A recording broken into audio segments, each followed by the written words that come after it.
Eliza, a little birdie told me that you are also responsible for George Clooney being on ER. George was out there as an actor, like with a bunch of other actors in the world. My adopted dad, who I consider my dad, Don Garrett, was his publicist.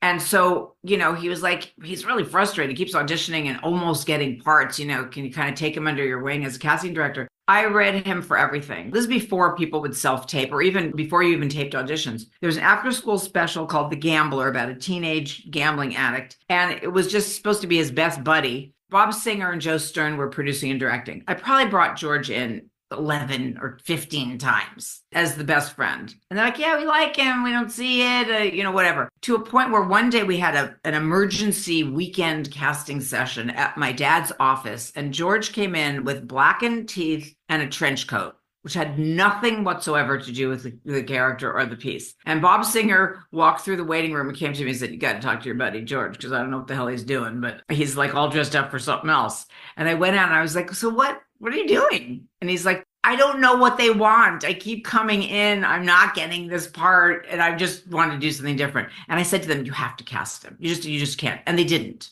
They didn't cast Brad Pitt for that thing either. And George had even done another pilot called ER, which was a sitcom. I mean, if you get to the point where you've done so many failed things that they start to repeat titles, you've really been struggling for a while.